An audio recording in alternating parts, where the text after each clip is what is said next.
I had won 12 million reais in the lottery. My heart was still hammering against my ribs as I checked the numbers on the screen. I could barely believe it. I was about to change my life forever, but before I could tell my wife, she came home with a folder under her arm and an icy gaze. "We need to talk." Those were the last words I wanted to hear that night. I slipped the winning ticket into my pocket, trying to contain my excitement, but reality hit me like a fist. She wasn't there to celebrate anything with me. She was there to crush me. "I want a divorce," she said, with the cruel calm of someone who had already planned everything. When I asked why, the answer was even worse. She was cheating on me, and not with just anyone.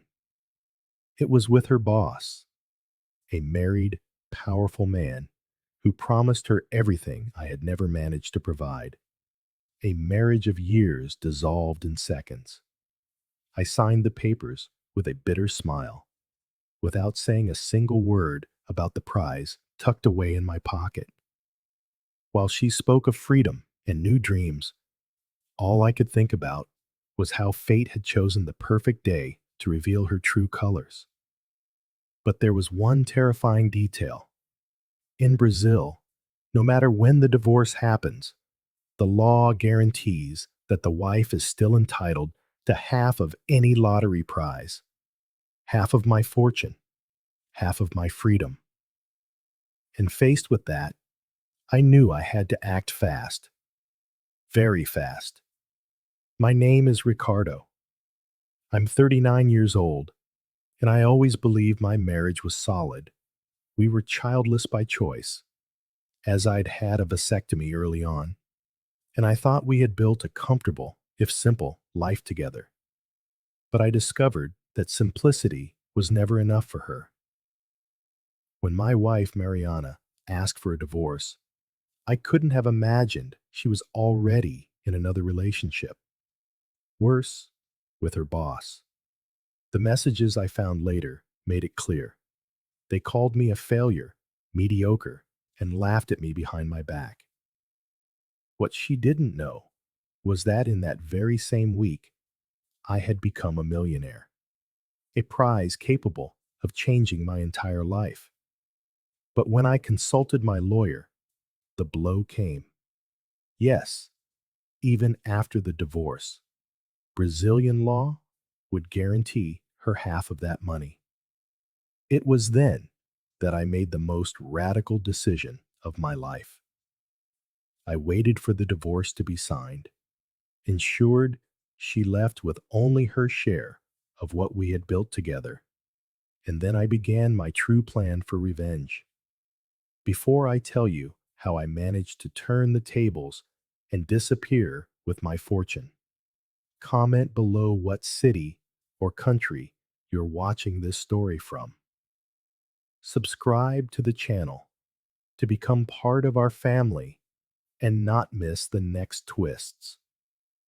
I met Mariana at a mutual friend's birthday party.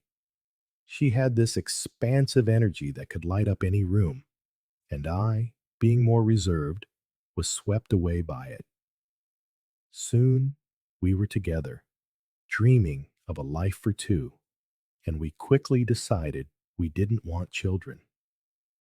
I had the vasectomy early, convinced that our love was all we needed. Our beginning was marked by simplicity. We lived in a small rented apartment, saving every real to get something better. By working hard, she and I managed to finance our first car, then our own apartment. They were years of sweat and partnership. I believed there was respect, companionship, and trust. Lately, however, something had started to change. Mariana spent more time at work, always justifying it with important projects. Even her text messages became shorter, more distant. It wasn't just exhaustion, it was something else. And that something else had a name, her boss, Roberto. I noticed how she spoke of him with an almost exaggerated admiration. She praised the trips he took, the contacts he had, the vision for the future that, according to her, I lacked. I'd swallow hard, trying not to make a storm out of what might just be passing clouds. But something inside me was screaming. There was more than just professionalism there. The nights grew cold. We shared the same bed, but not the same intimacy. She would come home late, exhausted, and say she didn't want to talk. I, trying to save what I believed was a solid marriage, remained silent. But silence couldn't prevent the blow that was coming, the divorce request. When she placed the yellow folder on the table, I realized she had come prepared. Inside was a draft agreement drawn up by her lawyer, outlining the separation and division of assets.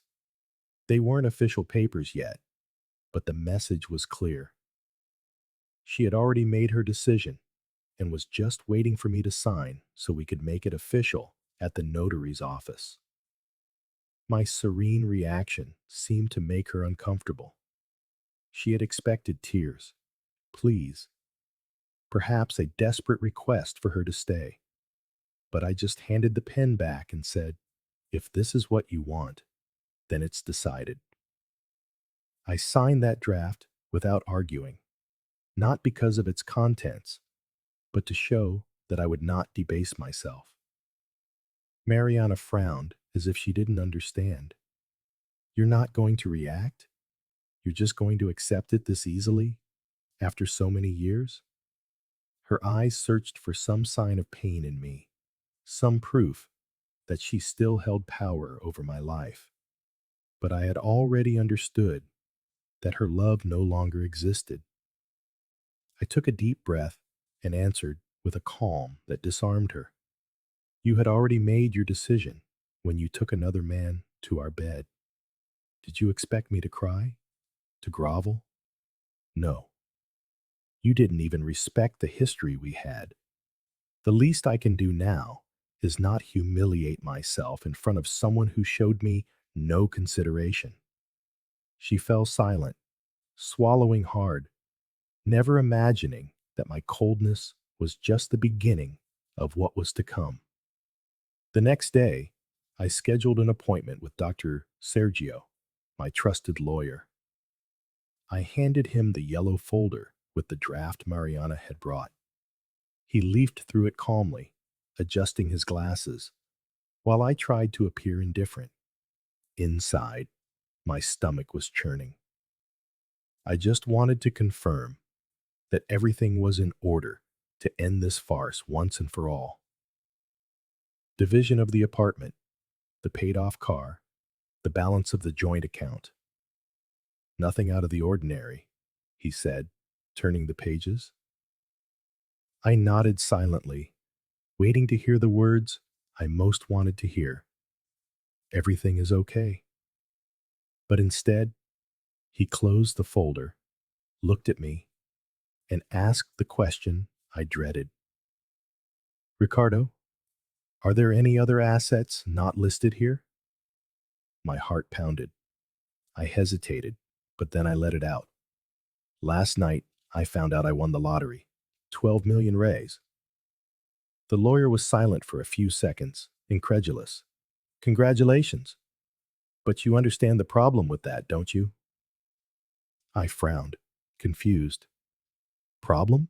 What do you mean? She had already decided on the divorce before the draw." He sighed deeply. "Ricardo, that's not how it works. What matters is the date of the draw, not the signing of the divorce, nor the day you claim the prize. If the ticket was purchased and drawn while you were still legally married, this prize is considered marital property. Legally, she is entitled to 50%. My blood ran cold. "Are you saying that if I claim this prize, half of it will be hers, even after she chose another man?" The lawyer nodded. "Exactly. 12 million would become 6. Even if the divorce is finalized tomorrow, the law guarantees her a share of that prize because it belonged to the marriage from the moment of the draw. I clenched my fists, my heart beating faster. The thought of Mariana and her boss living off my expense was unbearable. The lawyer then concluded, practically speaking, there's only one way she wouldn't see a dime of it if she never knew the prize existed. But remember this, Ricardo. Legally, she could still claim half. I left the office with the folder under my arm and a rage that I could barely contain. The image of her and her boss laughing at me burned in my mind. Now, I knew that if I wasn't careful, she would get her hands on half of my good fortune. No, that wasn't going to happen. Not on my watch. In that instant, I decided I would only go after the prize after the divorce was finalized. And when I had the money in my hands, I would do everything to ensure that no one, least of all Mariana, could ever touch a single cent. In the following days, Mariana seemed to be floating. She smiled more, replied to messages hastily, and left the house fragrant with perfume. She believed she had managed to free herself from a mediocre husband and that soon she would be living the life she always wanted with her boss. I watched it all in silence, swallowing the bitter taste of betrayal along with my morning coffee. I knew what she didn't.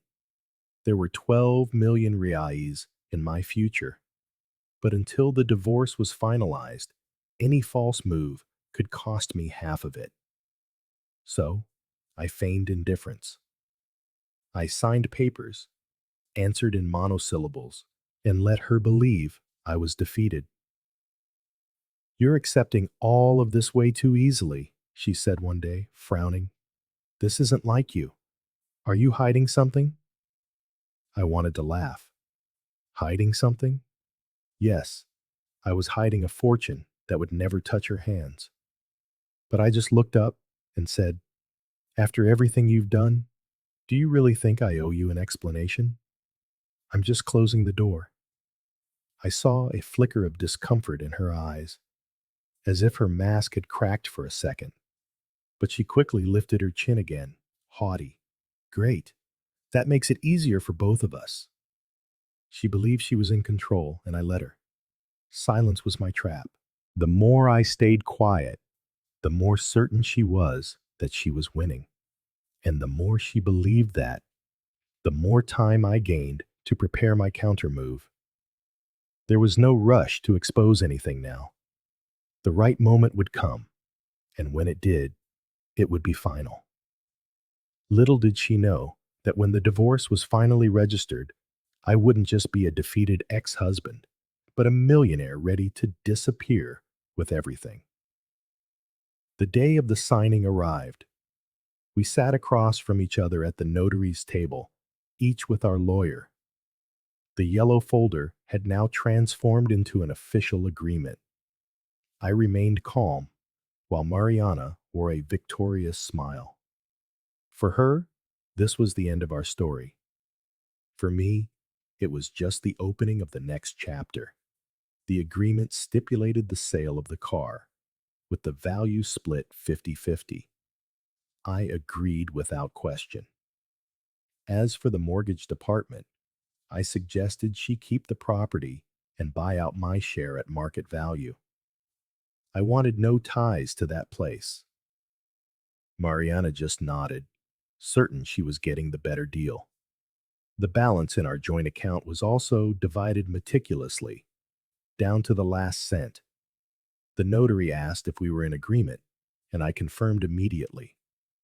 Mariana seemed to delight in my coldness, believing I had given up the fight. But that was exactly what I wanted her to believe. Then it is settled, said the notary, collecting our signatures. Mariana snapped her purse shut with a triumphant air, as if she had just conquered the world.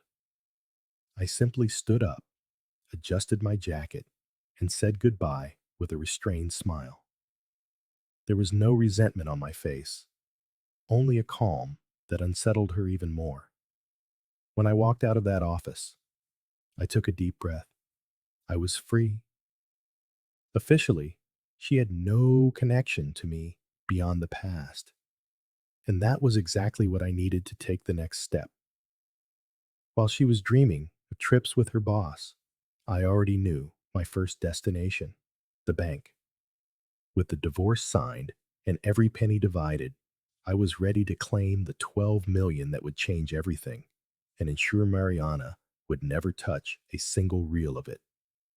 2 days after the divorce was formalized, I walked into the bank, my legs trembling. I handed over the winning ticket and all my documents, trying to seem calm. Inside, I felt like everyone was watching me, as if they could guess I was the man holding 12 million at his fingertips. The teller smiled and asked me to wait a moment. The moment turned into half an hour. Then they led me to a private room where a manager appeared with an oily tone. Congratulations on your prize. Now we need to talk about how to invest this money. That's when I realized the hell was just beginning. He tried to push everything on me. Private pension plans with absurd fees, capitalization bonds that were more like a reverse lottery, bank funds that any YouTube video taught you to avoid. While he talked, I just nodded. I remembered the hours I had spent researching on finance blogs and independent channels. I had discovered that the smart path was not to leave a single cent there. The best way out was to open an account with a serious investment brokerage, spread the money across various applications, and, calmly, send a portion of it abroad. Listening to that manager try to sell me traps only reinforced my decision. I signed the necessary paperwork for the release of the funds, but made it clear I didn't want any of their magic packages. The man insisted, looking at me as if I were an ignoramus, squandering the chance of a lifetime. I smiled to myself. If it were up to the bank, I'd be just another broke millionaire in a few years, not me. Late that afternoon, I received the confirmation slip. The prize would be credited to my account within 2 business days. I left the bank feeling the air was lighter, but my heart was still racing. It was official. The 12 million were on their way. Now, I had to act fast before anyone, especially Mariana, got suspicious. That night, I went back to the apartment only to get my things. I packed my clothes into large suitcases, my documents into a briefcase, and cleared out everything that was mine. I took one last look at the place where I thought I would spend a lifetime with her. I closed the door without looking back. The next time I walked into a home, it wouldn't be in Brazil.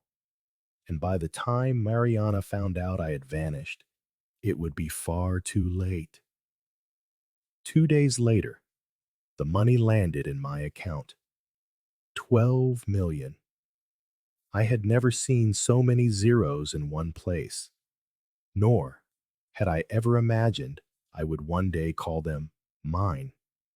The initial reaction was euphoria, but reason quickly pulled me back down to earth. It was a treasure, and at the same time, a ticking time bomb. If anyone found out, everything could come crashing down. I did my research and scheduled a meeting with a reputable investment firm. Unlike my old bank manager, the consultant was direct. She showed me options, explained the risks, and suggested diversification. With her help, I began opening overseas accounts, scattering the money across assets that wouldn't leave an easy trail for Mariana to follow. As I signed documents and filled out international forms, I thought of my parents.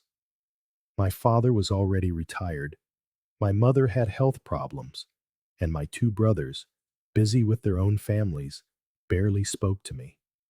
The weight of it all hit me. I was about to disappear, and they would never know the truth. I decided I couldn't drag them into the secret. If I told them, I would put everyone at risk. A prize like this attracts greed, gossip, even lawsuits. It was better for them to believe I had simply gone abroad to try my luck. The money would, of course, be there to help them in emergencies, but its origin would remain hidden. That was the hardest part, accepting that I would live like a ghost to them. Still, as I signed the final transfer to my new international account, I felt like I was finally in control. Mariana could laugh with her boss now, but by the time she discovered I had vanished with everything, it would be far too late. It was in that moment I made my decision. There was no turning back. I would leave Brazil and start over somewhere far away, carrying my secret and a fortune that would never be hers. Once the money was scattered across accounts and investments abroad, the next step was clear: get out of Brazil. But I couldn't just pack a bag and disappear. I had to put everything in order so that if Mariana tried to track me, she would only find erased footprints. I also had to face my job. I had worked for years at a logistics company, earning a stable salary, but nothing life-changing. I handed in my resignation letter without any fanfare. My boss tried to persuade me to stay, asking if I'd received a better offer. I simply replied that I needed to follow a different path. I worked my last few days and left in silence, like someone closing a door for the last time. I spent that week tying up loose ends. I canceled my internet, closed my cell phone plan, and took only what was truly mine: clothes, documents, and a few personal items. The furniture, appliances, and everything else inside the apartment were left for Mariana, since the property had been put in her name during our settlement. With the apartment no longer in my name and no outstanding bills, there was nothing left to hold me there. I spent nights researching flights, comparing destinations. I didn't just want to travel, I wanted to vanish. I chose Lisbon as my first stop, a place where Brazilians can easily blend in, and from where I could move on to any corner of Europe. On social media, I started posting generic photos: an old picture of a beach, a coffee shop downtown, images that looked recent but were years old. I kept it deliberately vague, as if I were still around, just distracted, with no big plans. Anyone looking would see only banality. I packed my bags calmly: clothes, documents, a laptop, and a hard drive full of personal files. I took only what would fit in the trunk of the taxi that would take me to the airport. I looked at that building one last time. It was no longer mine, and for the first time, that felt liberating. It was like abandoning an entire life, but at the same time, opening a door to something new. The difference was, this time, I would walk through it alone and free. With my ticket bought and the money secured, all that was left was to wait for the day of my flight. And it was in that calculated silence that Mariana began to realize something wasn't right. After I left the apartment and cut the last of my ties, a strange sense of relief washed over me. I no longer lived where she could reach me, and for the first time, I didn't have to answer to anyone. But the same silence that protected me also began to bother Mariana. I found out through a mutual friend that she had asked about me in a mocking tone. Has Ricardo found a place to sleep yet? He's probably on some relative's couch. The friend just laughed and didn't answer. Mariana was convinced I would walk away from the whole affair humiliated. But on social media, I was leaving calculated breadcrumbs, old photos, vague captions, nothing that gave away my real location. To an outsider, it looked like I was just moving on with my life, serene, with no signs of desperation. And that started to raise her suspicions. The messages she sent were short and direct. Are you okay? Where are you living? Aren't you going to get the rest of your things from the apartment? I always replied in the same tone. I'm sorting things out.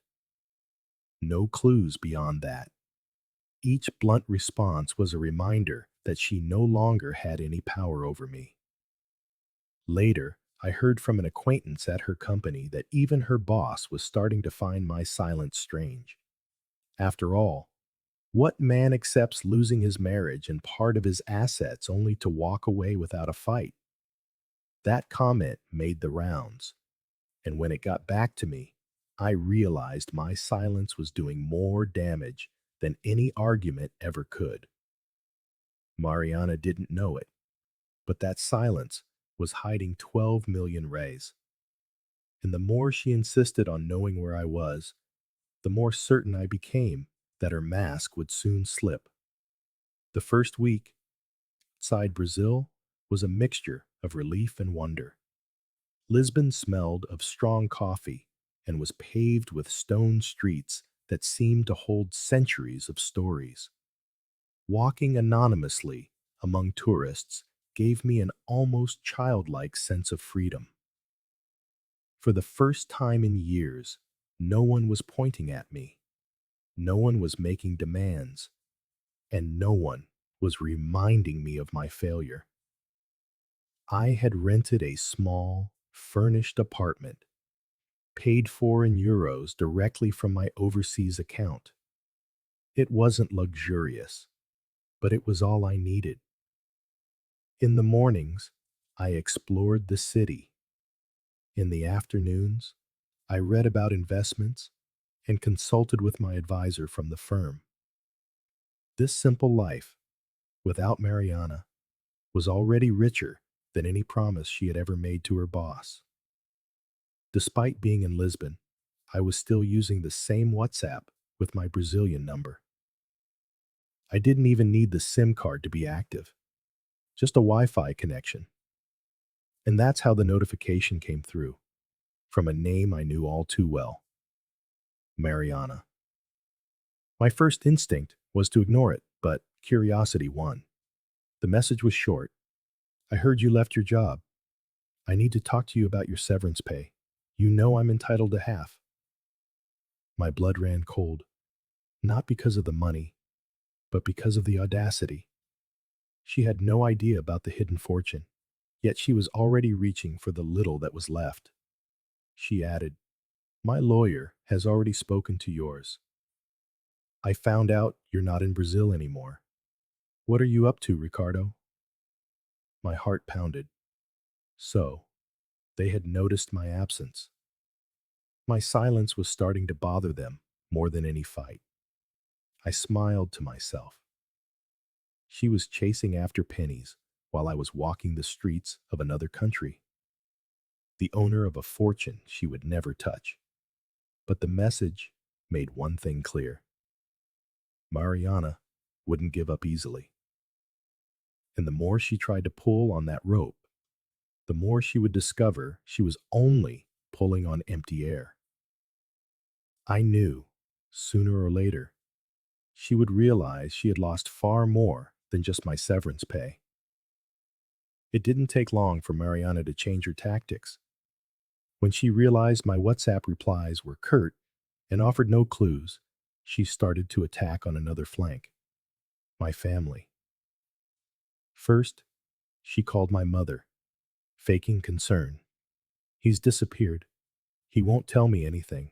I'm worried. But my mother already knew the truth, that the marriage was over. Simple and firm as always. She just replied that I was fine and didn't want to be contacted. Mariana insisted, tried to cry on the phone, but it didn't work. I had prepared them all beforehand. I'd asked them not to give any details about me, only to say that I was sorting my life out. Next, it was my brother's turn. He sent me a screenshot of her messages. Do you know where Ricardo is? He quit his job, sold his things. This isn't normal. And my brother, loyal as ever, just replied with a shrugging emoji. Mariana didn't understand that the more she pressed, the more obvious her desperation became. Even distant friends started telling me about it. Man, Mariana is looking for you like crazy. She asked if I knew where you were living, if I'd seen you. I just laughed to myself. The network of contacts she was trying to use against me only served to prove that my silence was working. Deep down, I knew it wasn't because she missed me or felt any regret. It was about the money. She wanted every last crumb, even from my severance pay. But the more she chased, the more she hit a wall. And that desperation was starting to shatter the image of control she had always projected. I was sure it was only a matter of time before she made her next move, one that would back her even further into a corner. Soon, her desperation arrived on official letterhead. One day, my lawyer sent me a message. Mariana's lawyer has been in touch. He wants to know about your severance pay and whether you have any undeclared assets. I smiled to myself. Even in this, she seemed a step behind. In Brazil, she had the right to claim a share of my severance, but since I had already resigned and the payment was settled, the remaining balance was paltry compared to what I had hidden abroad. It was funny. While she was wasting energy chasing coins, I was calmly walking on millions. Her lawyer kept pressing. He wanted my current address, my whereabouts, my account information. My lawyer, an experienced professional, gave him only the bare minimum. He no longer resides in Brazil and has no fixed address at this time. We maintain contact via email. Nothing more. Mariana couldn't stomach that composure. She sent me messages almost every day. Do you think you can just disappear? Do you think you can get rid of me? I would read them and leave her on scene. With every line she wrote, I felt more certain that the tables had turned. I wasn't the one who needed to run. She was.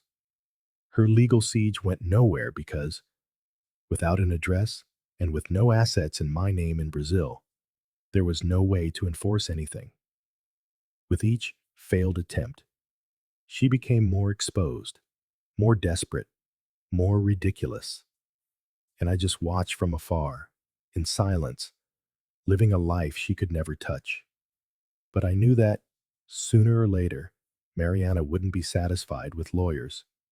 She would come for me herself, and that would be her biggest mistake. A few days after her last volley of messages, I received another one. It was Mariana. Ricardo, I'm in Europe with Roberto. I thought maybe we could talk. I know you're over here somewhere too. For a moment, I almost laughed out loud. She had crossed the ocean with her lover and still thought I owed her some kind of meeting. My first reaction was to ignore her. But then I thought, maybe this is the perfect chance to show her, face to face, exactly what she's lost. I replied calmly, choose a place. We can meet in Seville. I'll come to you. It was close enough to be convenient, yet far enough to leave her without control of the situation. When I arrived at the reserved restaurant, Mariana was there alone. Her lover had probably made some excuse. She stood up, nervous, trying to force a smile. Ricardo, thank you for coming. I needed to talk to you. I sat down in silence, letting the weight of the moment settle on her. She took a deep breath and began. Look, I know things ended badly, but we spent years together. I made a mistake. I want to believe there's still room for a conversation. You just fell off the map. It's not fair. I leaned forward and let the words land with precision. Mariana, on the same day you asked me for a divorce, I won 12 million raise in the lottery. Her face fell, as if every muscle had suddenly lost its strength. You, you're joking, she stammered. I'm not. It's all outside of Brazil. Invested, protected. And you know the best part? You will never see a single cent of it. She brought her hands to her face, lost, trying to salvage some shred of dignity. I stood up, tossed a few bills on the table to cover the check, and delivered my final sentence. You made your choice, Mariana. Grovel all you want, but that money will never be yours. Enjoy your trip with Roberto. You're going to need him because you will get nothing more from me, ever. I walked out of that restaurant with a sense of absolute victory, but also with a certainty. Mariana wouldn't stop there, and every new attempt would only prove just how thoroughly she had condemned herself with her own hands. The day after our dinner in Seville, I woke up to a phone full of notifications. Mariana. Long, desperate, breathless messages. Ricardo, I made a mistake. Please, don't leave me like this. Don't you understand? I was confused. I was under pressure. I didn't know what I was doing. I scanned each line as if reading a poorly written script. The woman who had called me mediocre was now begging for my attention. We can start over. We can be partners. I don't need Roberto. I need you. The words tasted of desperation, not love. I didn't reply. I waited. Hours later, another flood of messages. Think of everything we built. Don't throw away all our years together. I didn't know about the lottery. If I had known, I would have stayed. I laughed to myself. Finally, she was saying out loud what had always been behind her every move, the money. In the days that followed, the messages swung between pleas and attacks. One moment it was, Ricardo, I love you. Don't do this to me. The next it was, you're cruel, selfish. You'll never be happy alone. That money is going to destroy you. I just read them in silence, each word confirming I had made the right choice. With every ignored message, Mariana sank deeper. It wasn't regret. It was the fear of facing a life without a husband, without a lover, and without money. And as she groveled, begging for a piece of what was no longer hers, I felt only one certainty. I would not go back, not even for a second. Little did she know that the more she humiliated herself, the more I strengthened my silence, the very weapon that would leave her utterly alone in the end. When my replies never came, Mariana decided to escalate. A long email, filled with accusations, arrived on a rainy morning. Ricardo, you can't just abandon me like this. I'll tell everyone you fled Brazil to hide money. I can even file an international lawsuit. Do you think you'll get away with it? She read those lines and smiled. Her desperation was so palpable. It was almost pitiable. Almost. If only she had my address. If she had a single shred of proof, perhaps she could have been a nuisance. But she had nothing.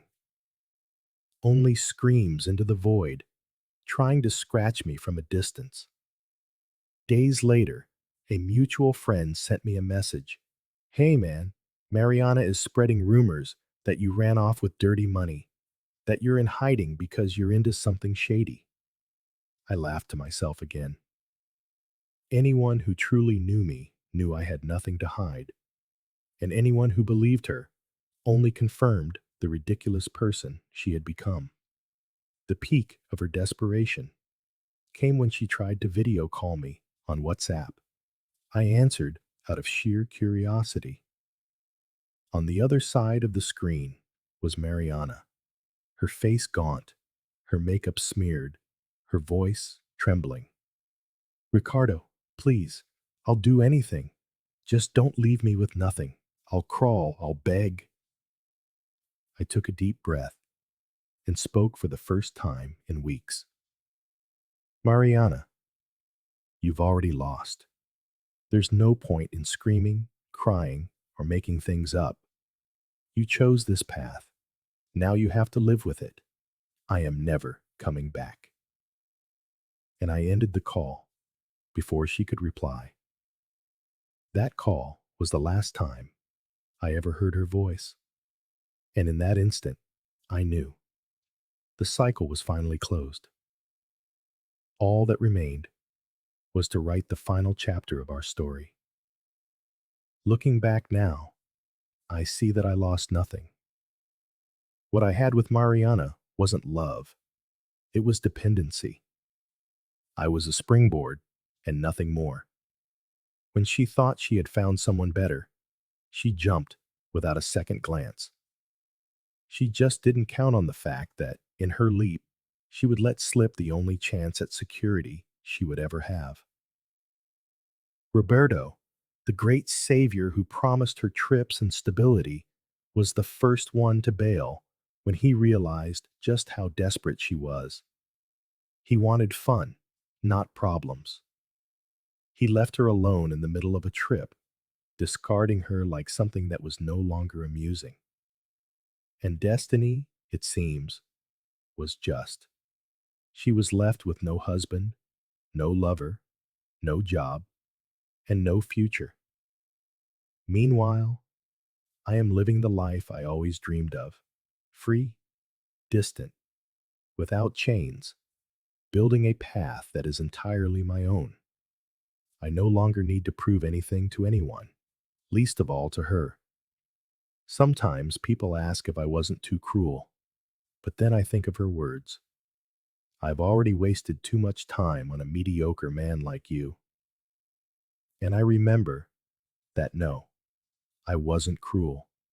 I was simply returning the truth with the same currency she had used. If there's a lesson in this story, it's a simple one. Some people only reveal who they truly are when money enters the picture. And when that happens, you either let yourself be destroyed or you learn to destroy the illusion. It's funny how Mariana thought she was playing chess, but in the end, she just fumbled with the checkers and gave away her king. Trading stability and years of marriage for empty promises and losing 12 million over a boss who jumped ship at the first sign of turbulence. That's a masterclass in catastrophic miscalculation. If there were a world championship for bad choices, she'd come home with the gold medal, all because she couldn't contain her own arrogance. Now, tell me, would you have the courage to disappear and start over from scratch, like Ricardo did? Or would you have run back, trying to save something that was broken beyond repair? Let me know your thoughts in the comments and tell me where you're watching from. And of course, be sure to subscribe and join our family. Bell sound. If you enjoy stories of betrayal, revenge, and fates turned upside down, you won't want to miss the next video. See you then.